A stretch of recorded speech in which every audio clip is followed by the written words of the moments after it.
Assalamualaikum warahmatullahi wabarakatuh. Assalamualaikum wabarakatuh. Alhamdulillah, senantiasa bersyukur kepada Allah Subhanahu wa taala.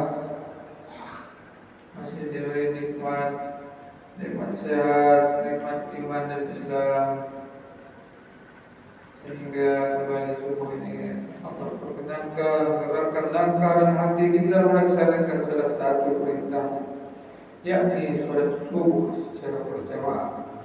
Salawatullah dan salam sama-sama kita saling mengagungkan kepada baginda yang mulia Muhammad sallallahu alaihi wasallam, kepada ahli keluarga dan sahabat-sahabatnya. Semoga kita semua kelak di yaumil akhir mendapatkan syafaat dari beliau, amin ya rabbal alamin. Kembali kita akan mendengar ulang-ulang hadis-hadis dari baginda sallallahu, nasihat-nasihat dari beliau tentang bab fadilah daripada zikir, yakni mafhum hadis dari Abu Umamah radhiyallahu Rasulullah sallallahu alaihi wasallam bersabda, barang siapa takut susah beribadah pada malam hari, atau kena kikir tidak bisa menyumbangkan hartanya, atau punya sifat penakut sehingga tidak mampu atau tidak berani bertempur di medan perang, maka perbanyaklah membaca subhanallah wa bihamdihi. Subhanallah wa bihamdihi, karena bacaan itu lebih disukai oleh Allah daripada bersedekah emas sebesar gunung di jalan Allah.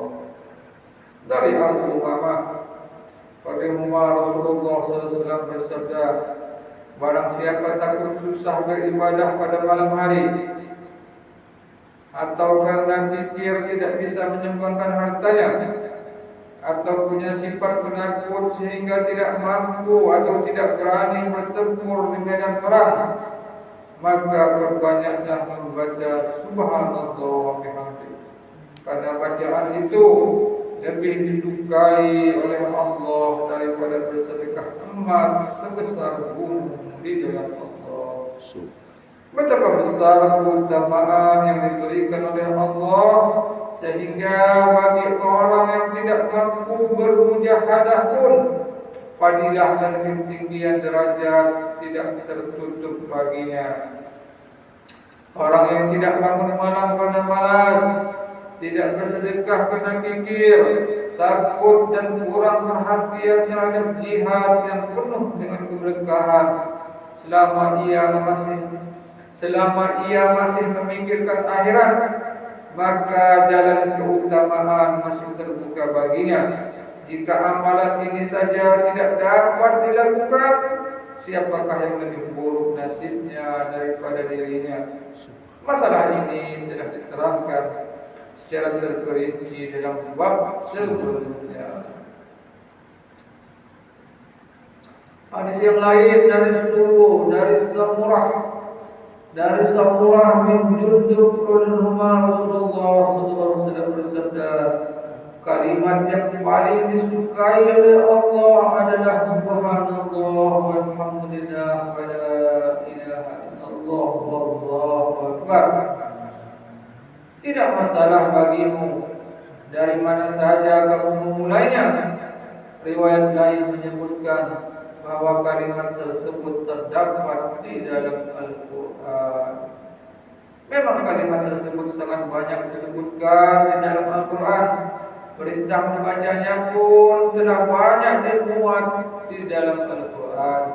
Masalah ini sudah banyak dijelaskan dalam pasal pertama, disebutkan di dalam sebuah hadis.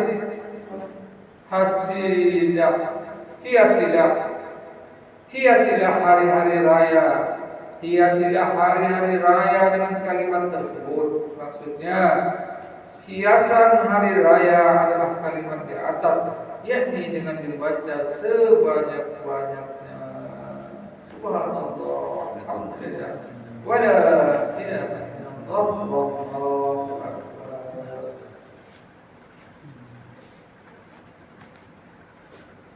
Selanjutnya ini hadis dari Abu Hurairah radhiyallahu yang berkata, orang-orang fakir dari kaum Muhajirin datang mengadu kepada Rasulullah SAW. Mereka berkata, ya Rasulullah, orang-orang kaya telah merebut kedudukan dan derajat yang tinggi. Ya Rasulullah, orang-orang kaya telah merebut kedudukan dan derajat yang tinggi di surga. Mereka mendapat nikmat yang abadi di surga. Beliau bertanya, mengapa? Jawab mereka, mereka sholat, dan puasa. Mereka sholat dan berpuasa, kami pun sholat dan berpuasa. Namun mereka bersedekah dan membebaskan hamba sahaya, sedangkan kami tidak mampu melakukannya. Beliau bersabda, maukah aku beritahu kepadamu amalan yang dapat mengejar dan melebihi mereka? Dan tidak ada yang dapat melebihi kalian kecuali jika ia beramal seperti kalian. Mereka menjawab, ya Rasulullah. Sabda beliau, setiap selesai sholat, bacalah subhanallah, alhamdulillah, Allahu Akbar 33 kali. Mereka pun mengamalkannya.